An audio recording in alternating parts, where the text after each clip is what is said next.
Hey, beautiful. I'm so glad you're back for another episode, and today's is very special because I have a special guest for you, and I've been biting at the bit, so to speak, to introduce him to you because of the wealth of information that he carries.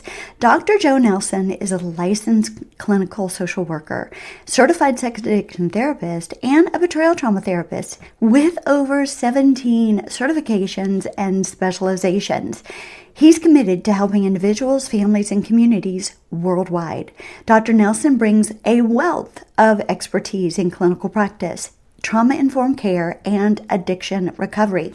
Now, he holds many degrees, one being a doctoral degree in social work from the University of Kentucky and a master's in social work from the University of Louisville. Does he ever sleep? I don't think so. He's also the CEO and founder of JClinic, LLC. Now, they provide evidence-based therapy services, including specialized treatments for addiction and relationship recovery to clients all around the globe. Now, there are so many other things that he does, which includes he's a professor at Bluegrass Community College and Technical College, and he is really all about shaping the future of social work through education and mentorship. Now, Dr. Nelson is deeply committed to ethical practice and professional development. He also serves as a clinical therapist at Auxilium Psychology Services. So, without further ado, I cannot wait to bring this gentleman to you as today we dive deep into the topic of inside of the mind of the addict. So, beautiful, get your pen and paper out. This is going to be a good one. Hey, beautiful, welcome to Beauty Beyond Betrayal. Have you discovered your husband's been having an affair? Do you just want the pain to stop and be able to take a deep breath again? Do you find yourself up late at night Googling how to save your marriage, heal from an affair? Do you wake up with the hope that this nightmare would end only to feel crushed and humiliated because your husband acts like the affair was really your fault, and now you're left obsessing with where he is and if he's seeing her again? Hey, I'm Lisa. I too was devastated when I discovered my husband was having an affair. I too felt the pain would never end and wished he would just stop the affair and we could restore our marriage. I wanted the weight of the trauma to be lifted so I could breathe again and be able to have someone, anyone, help me climb out of the dark, miry pit of despair so I could begin to heal and be confident in me again. But I kept telling myself, he won't stop seeing her. Must have been my fault. And this pain, it'll never go away. Until I found hope and healing in Christ, along with simple techniques that helped me to learn how to recover from the betrayal. In this podcast, you'll discover what betrayal trauma really is, learn simple techniques to heal and recover, and get biblical guidance to help you make the right choices as you heal from the affair so you can be free from the heartbreak and the pain and rise in confidence once again to be the woman God created you to be. So beautiful, grab your favorite latte or a glass of wine, snuggle up on the couch and focus on yourself for a few minutes. Let's dive into what it really means to rise up from the ashes of betrayal and loss into a life that you really desire. Well, I am so excited to have my special guest with me here today, Dr. Joe Nelson, and we have tried this several times, but of course we both are extremely busy. But now we're finally here, and I can't wait to dive into this subject with you. This is a subject that many of our listeners write in about, not just clients, but just on a daily basis. I'll hear from those who are women that are like, okay, my husband has a sexual addiction and it's from pornography. Or they'll write in and say, I think my husband has a sexual addiction. He's had an affair and it's gone on for years, or multiple affairs, or it's both. And I really don't know how to navigate this. So, Dr. Joe, you are here today to kind of help us to understand inside of the mind of the addict. And you have all the accolades, that was in the intro. And I cannot wait to dive into this topic with you. Thank you so much for being here. I appreciate you allowing me this amazing opportunity. This is going to be I feel like this is going to be so exciting. It is. And I have the feeling this is going to be a two-parter. because you are so knowledgeable, and I really want to bring just as much as we can to our audience to bring some strong hope and some strong healing, not just on the side of the one who's been betrayed, but also the addict.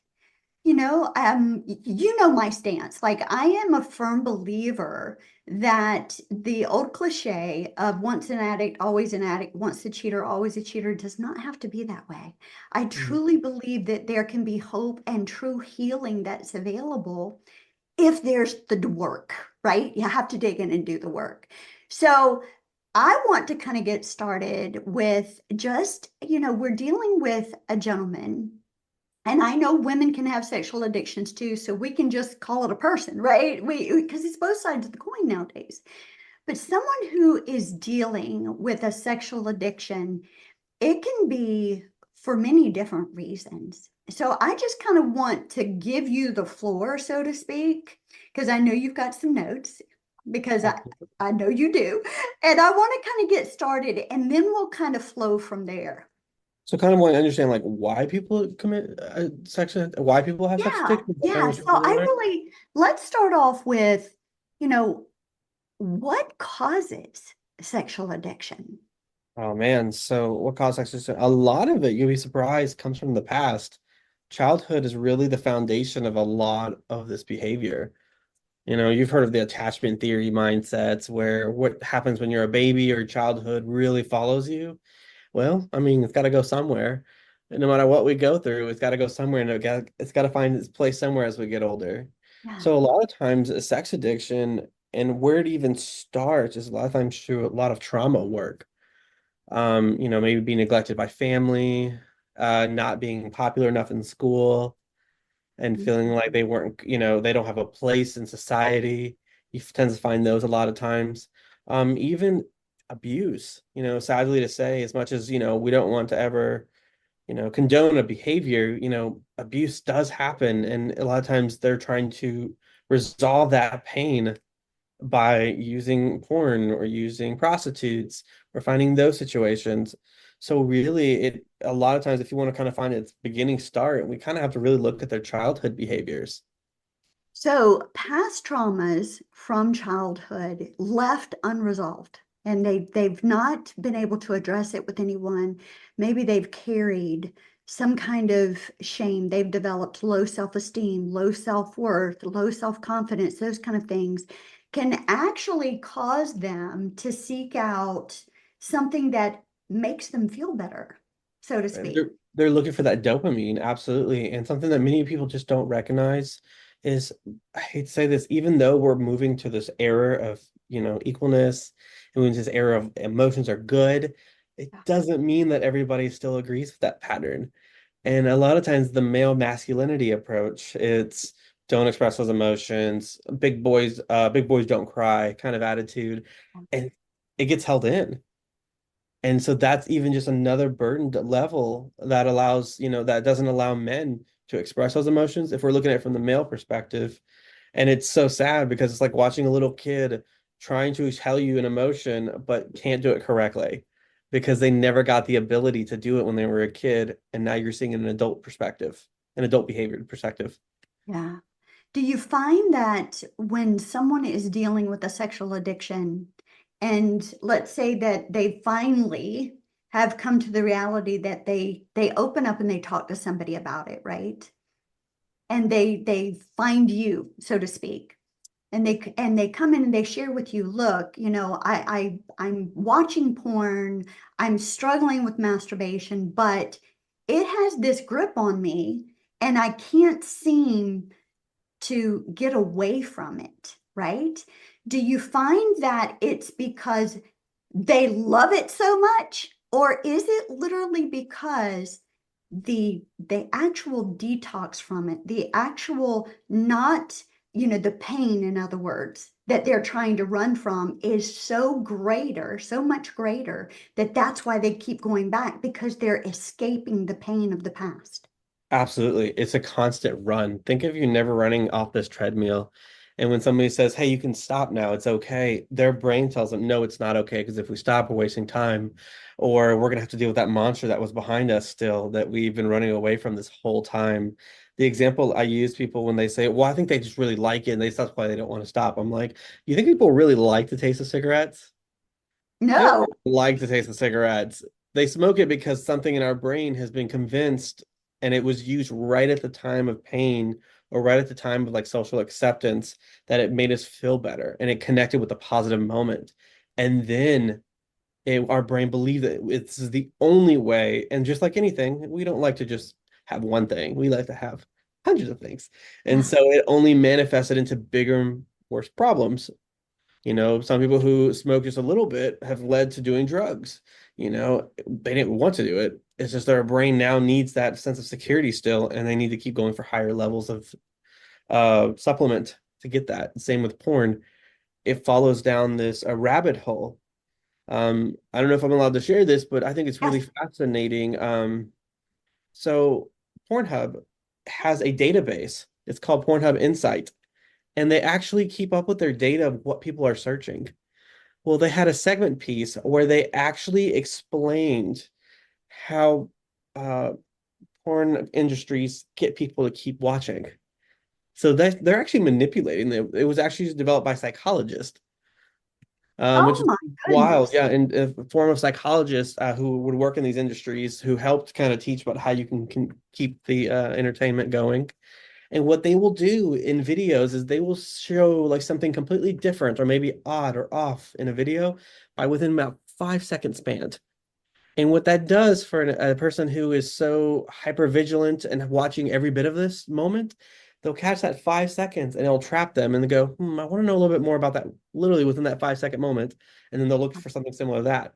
And then they'll look for something similar to that. And then they just keep going down this hill. And So they're so actually feeding the addiction. yes, absolutely. It is mind blowing to see. And then when I tell that to my patients, some of them will break down crying and saying, I can't believe I've been a fool. Some of them will say, how did I never catch this? Why did my brain never catch this? I said, how can your brain catch something when it was trapped by something? Yeah, that opens up a whole brand new vision of that one. Their brain Absolutely. was captured by it and they didn't have a clue. Correct. It's kind of like the bear in the woods that walks over a bear trap that is cleverly hidden by the trapper. Hmm. There was no way he would have seen it. His brain did not expect it until he's trapped and in that much pain. Absolutely. Absolutely. Wow, brand new visual for me on that one. It's so sad. It breaks my heart just because I don't know, there's some amazing men I've met, and if they just never found this pattern, the way they were was beautiful. But Yeah, the amazing thing is as they put that effort in, we get to start identifying who they really are again.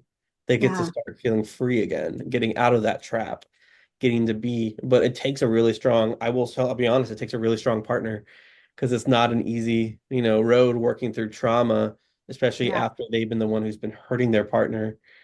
And so I yeah. think it's just a beautiful a vision of watching and seeing how much one God's work works through those relationships, but two, how it truly does take both pieces to really see the healing happen. Yeah. Let me ask you a question. When it comes to the one who is really struggling with this addiction, once they start into this addiction, and I know for some, it can start really early in childhood. Like some of the ones that I have come across, 6, 7 years old, right? Where they were exposed to it for different reasons. But I noticed that over a period of time, the same visualization or the same stimuli just didn't continue to work. It was almost like the dopamine hit got to where it just wasn't the same. Speak to that. Absolutely. So so what I tell people, if if you're a spouse who has a husband or a partner who is a sex addict, one great place to start investigating is with their parents. They start Yeah. at maybe one of the questions I kind of encourage the partners to be like is with we can do it with your partner or not, and say, hey, can you tell me about my husband's childhood? What did that look like? because that will tell a really good story on how it was set up. Meaning, and this is where that dopamine hit. As we get older, we still struggle in life. There's challenges of life. The way of the world is a pretty tough place. And when we have challenges, we want to find resolutions or feel better. This is why you tend to start seeing that escalated behavior because we're now having bigger problems. So we need more to help us get through it. The porn starts getting worse. We start magnifying those certain behaviors. We start escalating to different habits. And then it's just like our brain. Our brain is using all of that to be able to handle the capacity of the new stress. We need more to handle more stress. Like we up our medication because there's more stress now, so we need more medication to help us with our stress. Yeah. So, but yeah, that's exactly why. And I always tell people if you want a good cheat sheet to really kind of get a good head start, talk to the parents, and not in a mean way or in any, blaming way, but in more of a inquisitive way, a way that that this will help kind of see where those roots are located and see maybe where some of those weeds started growing. Yeah. Do you find that for those who are dealing with sexual addiction, that I know that sometimes there are escalations where it goes from pornography to maybe then they go to sex shops and then they go to prostitution and then they graduate into affairs. Now, I know sometimes it's not always that way because someone can just bypass all of that and go straight into an affair. But do you see with the progression of the need of the dopamine hit to get higher and higher and higher, that there's a progression, even to the extent of sometimes bringing in alcohol and drugs? Oh, absolutely. And it's just fascinating. So again, like you said, that progression is more what's going on around their life, their society. So we'll notice a lot of addicts will learn from other addicts. I hate to say it that way. But when you're in an environment with other addicts who are also obsessively watching porn and then go to sex shops, they start learning new things because they'll meet other people in the sex shops that are doing the same behavior. And then it just manifests to that's another way that they keep getting bigger and bigger. And I think it's just a fascinating, we can't prevent them from being around people. That would help us a lot. But Yeah, really nice. But yes, to explain what you were saying is absolutely it just keeps escalating and then drug use gets involved because they're like, hey man, like one of my clients said, I had a guy come to me and say, if you think sex is good now, take a hit of this. And you don't mm-hmm. even know what sex looks like. Your wife Yeah, will never know. Why don't you just try it? yeah, And it was just different things. And then he said he tapped twice, and then he said he got stuck. His brain just couldn't not have it. And then yeah, that's when we know the brain was consumed. That's when we know it was hooked. And some people's brains are more susceptible, and some people's brains are more resistant. You have more of an addictive brain type, which we look at genetics, culture, environmental, developmental. And then we have some that are able to see past it and move. That's why you tend to see some people whose partners are like, wow, when I told my partner, he just stopped doing everything cold turkey. Great. He actually had more of a resistant brain. He just didn't know he was doing it so obsessively. It's almost like you were blinded and somebody finally grabbed you and said, hey, look, you are like this far right now and we're about to be divorced. And that was like the awakening they needed. And it's a beautiful, beautiful awakening. And then there's some that even when you shake them, they're still blinded and they still can't see, but they see little outlines of you, but they're not able to understand fully. And then that's yeah. when we have to come and, go into you, go into me, go into other clinicians that can be like, hey, buddy, we really got to fix your site because it is not the site we need, you know? Yeah. Yeah. Well, I'm glad you mentioned the brain because I would love to for you to actually speak to like the role the brain plays in addiction when it comes to sexual addiction. Kind of give a little bit of insight into that because we automatically I'll kind of speak for the and this is something I do want to get to with you, the betrayed spouse. They always, because they are so wounded, they are so traumatized by the information that they now received at D-Day, that they can't even begin to understand his brain has a role in this, right? So help us to understand what is that role. So the rule of our brain is one, just to function, just to Mhm. make sense of what we're doing. So there are three key roles that I made sure I documented when this kind of information. So it's a dopamine reward pathway. So this is where the brain releases the dopamine and the neurotransmitters, all that fun stuff in our brain, which is looking for pleasure in response to reward experiences like sex. In addiction, the brain's reward system becomes hijacked, and more of the behavior, sexual activity, is needed to achieve the same dopamine high, that same positive experience that your brain once remembered. You have people who will tell you, I want to get back to that feeling that I had. I just know why, but I want this feeling. I'm just always feel like I'm searching for this feeling. You Yeah. know, that's exactly what's happening right there is that reward system, the dopamine. And then we have the prefrontal cortex starts getting impaired. So the way they tell you to see your brain in three slices. The front is your prefrontal cortex, the frontal lobe. And what's happening there is our decision making.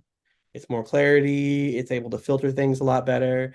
But when we have something that is causing us this desire, high addiction behavior, we kind of shut down that frontal lobe. The frontal Yeah. lobe is a lot weaker. It gets shut down. So then we get to the middle area, which is our mid area, if we're going to call it that. But this is where your emotions are located. So Mhm. this is where all these feelings are happening.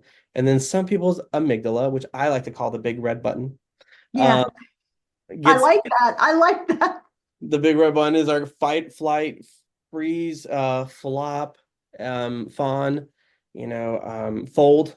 People don't know that there's three others that don't even just stay with the fight, freeze, and Fight, flight flight, freeze. responses. Yeah. Yeah, Yeah. there's three more on top of that. Yeah. So it is just amazing. But and then the back is the reptilian, which is where they don't even think. They just act.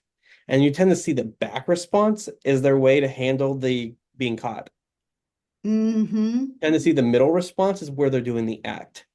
Because it's Okay. the emotion. They're looking for the feeling of they're looking for those hits. But Yeah. once they're caught, you've hit their amygdala, they're freaking out. Yeah. And then they go into reptilian part of the brain, which is our spine, because kind of controls our movements. And we will react so quickly. We will freak out. They lie. It's much easier to Yeah. lie. And Yeah. then once they finally calm down, we are able to turn like the whole brain back on. We got finally get back to the front where it's fully on, and then we realize what we've done wrong. And that's when you tend to see the remorse, you tend to see the feelings, the emotions. It's not that they purposely shut that down. It's some of them are more susceptible to their brain not being able to handle the capacity of that.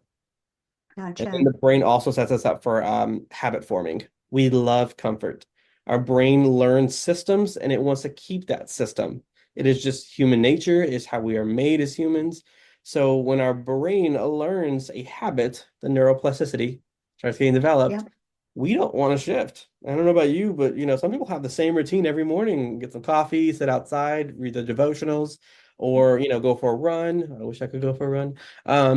Go for a run, but their brain is stuck there. And then to tell them that that's not right is like telling them, how it's like telling them that there's no such thing as you know, love. Yeah. It's completely oblivious to them. Yeah. That's not, you mess them up almost. So that's kind of where the brain has a lot of that's where a lot of the brain has acting toward us. I try to, when I'm trying to relay this to clients, I try to let them know that, you have that neuroplasticity in the brain. And it's kind of like if you visualize it in the sense of a big wheat field, right? And you've driven that tractor down that wheat field, the same place for years. You have a rut Perfect. and it's the default. And Mhm. it's so easy. But if you change that and you need to now get a new neural pathway, it's literally like trying to barrel through, 10 feet high wheat. It's going to be a struggle at first Right. until you've got to leave the old path, let that one grow up, and you have to get the new path formulated, We don't right? want anything that's hard. We want things that are easy. We already know I the know. route. Why are we going to take a different route? Right.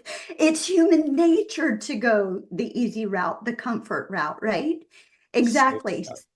So when it comes to um, symptoms, they're dealing with this sexual addiction. and their spouse, let's talk about that for a second. Their spouse notices something's off with my spouse. Something's just not right with my spouse, right? What are some of the symptoms of sexual addiction that you see across the board that could be red flags, indicator lights that your spouse is actually or possibly dealing with this? Okay, so actually I wrote this down in a structure so that you could almost see it play out like a cycle. Oh, beautiful, beautiful. So when we're looking at our partners, we're watching kind of what to look for. First, we look for preoccupation of sexual thoughts. Maybe you notice they're being more talkative with sexual language. Maybe they're tending to be more touchy-touchy, just kind of, or being more quiet and doing things behind the scenes that you're just like, something's off. I can feel it. I always say follow your gut if your gut tells you something. Yep. Um, then what you'll start noticing is it even getting worse, and it becomes a little bit more blunt almost. Mm, When we're again, they're blinded. Everything is blurry, so they're not realizing that you can actually see so much more than what they even think you can see. So then you start seeing even more behaviors, canceling on events, telling you that you can leave while they stay home, or they're wow. going to clean the house while you go and take the kids to sports, when normally they used to love to take the kids to sports. And now the role's completely different. So we're looking at that. Then we see their inability to lose control. So this is when they finally snap, they break their behaviors. This is kind of when you almost this is kind of when you catch them a lot of times, their inability to control. And then they lead to what we call negative consequence behavior mindset. So this is where a lot of the self-destruction happens. They're fearing of you now because now you've caught them after you've watched their behaviors escalate. They finally lost control, and now they have these negative consequence mindset, which is I'm in trouble. She's gonna be mad at me. All this bad thing's gonna happen. This play out, and then we lead to the final stage, which is that shame. And Yeah. what happens is, let's say you don't even catch it. Sometimes this cycle happens already in them, and you may a Really? lot of times yeah. So a lot of times, so Yeah. when they're preoccupied, they escalate, they lose their own control. They realize everything they've done has a negative impact. And then that emotional distress kicks in where they feel guilty or shame. You may notice that they're trying to be the superhero. They're trying to be Wonder Mhm. Man. They're trying to fix everything. Yeah. Love bombing to an extent that they think it's going to make things better because really they're trying to make up for their bad act. And They're that trying to hide their behavior. Correct, but it's so because of that shame that they know. And Yeah. what we explain to people is once you get off, there's that cortisol level that finally kicks in. The cortisol is meant to bring us down from the high that we gained. Like it's a natural body response because if we don't, we'll be in euphoria. We Yep. don't want that. So we need that. We need that cortisol to be released and bring us down. Well, some people respond well with the cortisol being hit, and some people do not respond as well. Yeah. And a lot of times, sex addicts have amplified all those feelings because remember, they're going for higher and higher and higher. So it's a further drop down, more intensified drop down. And when they get that emotional distress, it can break them for a couple of days. I'll have men that say, I just want to get out of bed, or I just feel some people will talk about suicidal thoughts after they've done their behaviors, you know, Wow. so it's just so fascinating to see how much that emotional distress really shows. But a lot of times when a spouse is hurt, they can't see that emotional distress piece because that means that there has to be empathy there. And when we're hurt, and I don't know about you, but sometimes when I was younger, when I was hurt, the last thing I cared about was hearing what my partner had to say. And Right. their addiction. All I care about is, do you realize what you just put me through? Yeah. So yeah. Yeah. Yeah. What about gaslighting? What about manipulation? Where does that play in the role of hiding sexual addiction, blame shifting, all of those things that a lot of betrayed partners deal with? Almost to the extent of, they come out and say, oh, you're having an affair, or, you must be addicted to pornography or whatever. And they have their spouse actually saying, no, you're the one that must be dealing with this, right? Where do you start seeing that? Oh man, that is definitely as soon as they get caught, or as soon as their dark side, once you're trying to remove their dark side out of them. Think about it. When I tell people, let's look at an addict and see if maybe there's somebody controlling it. You're the man that you once loved. There is a monster controlling it. It is consuming their body. I'm not saying you take away the punishment or anything like that. I'm just saying just kind of give you from a external perspective. Hmm. Same as two different identities, your husband and then this addiction. Yeah. It controls it like a puppet. And then when you try to fight back and say, I need you to get out of my husband because this is not the man I married, you were messing him up, you're doing all this, and you're expressing these feelings, that's when they'll try every way to break you so that they can consume your husband, stay consumed by your husband. And that is That's the a great immediate analogy. that is the immediate defense mechanism that kicks in, such as, gaslighting. That good old was a 1940s movie. Yeah. Yeah. Oh, such a great movie. I always Mhm. tell people do not watch it alone if you are someone who's been through gaslighting Yeah. because it will be damaging. But I tell people if you have a good group of people support you, it helps you really kind of see from an external insight how that person did it to this girl and how she kind of got through it. But it also shows you kind of, wow, I was that girl. So I really kind of tell people to make sure you're with someone. No, please don't do it alone. Yeah. But yeah, it is truly the monster, the one that's playing controlling your husband, trying to say every way to say no, I'm not losing this. Yeah. And then they'll do everything to get back at you to break you. So if you're broken, then you won't fight me as well.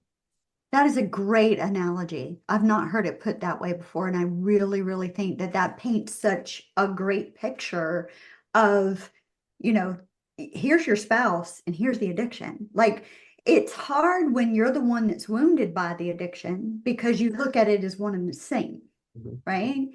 But being able to separate that, I think, is a key to healing as well on their side, not just for the addiction, for the one who's dealing with the addiction, but the one who is betrayed to be able to see it in a different light. Absolutely. So, so let's talk about the one who's betrayed for a minute. Okay, let's kind of spend a little bit of time there. All right. So for the spouse who finds out, okay, my husband has this sexual addiction and or involved in multiple affairs, which to me, if they are involved that way, they've got some kind of sexual addiction there somewhere, somehow, right? So they find this out and they're really struggling with it. Number one, because their whole reality has been altered. Their past, present, and future has just imploded. What they thought wasn't, right?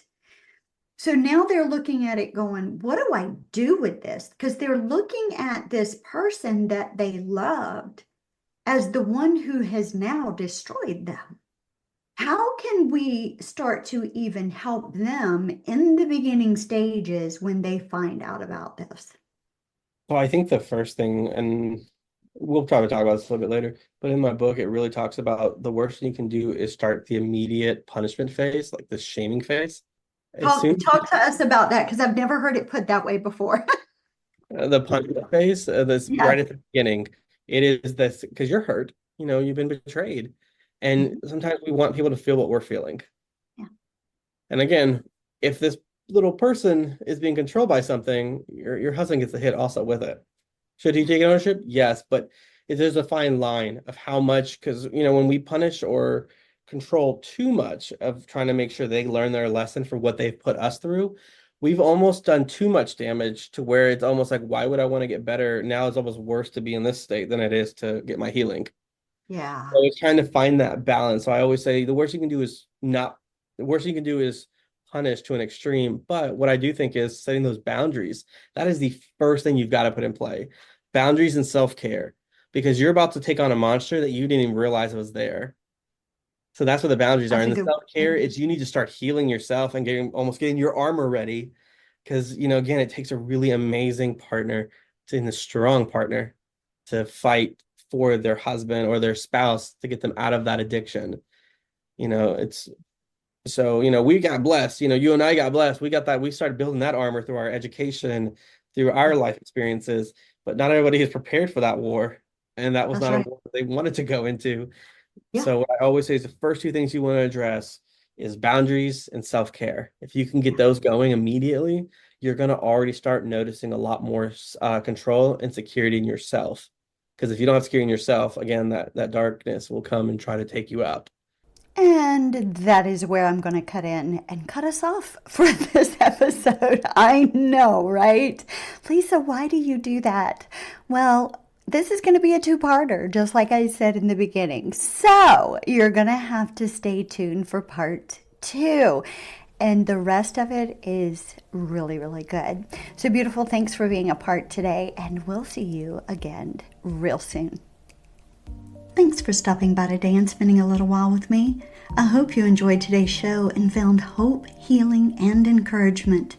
Please remember to subscribe to my podcast and leave a review. You can even screenshot this episode and share it on IG or Facebook stories. This is how we get the message of hope and healing out to all women who are in the midst of betrayal and loss. If you're ready to move out of the devastation of betrayal and take the next step in your healing, make sure to reach out to me and schedule your breakthrough coaching call today. Until next time, love God, live your life passionately, and always choose joy in the midst of any circumstance that you may face. Cheers to you, beautiful.